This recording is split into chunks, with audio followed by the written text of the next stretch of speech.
What's up guys, welcome back to the channel, and today I'm going to show you how to update employee information in Gusto.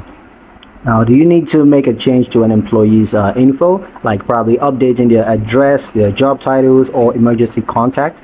Then Gusto makes it easy to keep records accurate and up to date.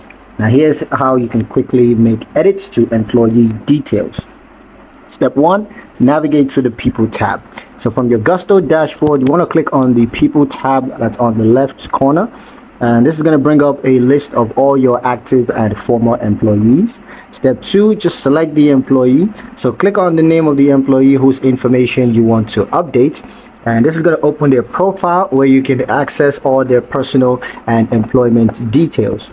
Step 3 is going to be to click edits on the section that you want to change. So each section of the employee's profile, like the personal info section, the job section and pay section, or emergency contact section, they all have their own edit button. So common updates include name or address changes, or you could change new phone numbers or email, or you could update job titles or departments. You could also make changes to pay rates or pay type, as well as new direct deposit information.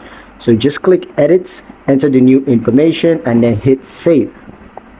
Next, you're going to review and confirm. So after saving, Gusto will update the employee record in real time. So if the changes affect payroll, like a pay rate adjustment, Gusto will also apply that automatically to the next applicable pay run.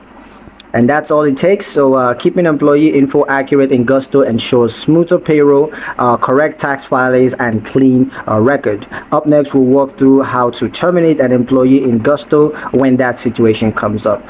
So yeah, that's pretty much it for the video, guys. Hope you liked it. Hope you found the information useful enough. If you did, like the video, comment down below, let me know what you thought. Share the video with your friends and subscribe to the channel if you haven't done so already. And I'll see you guys in the next one.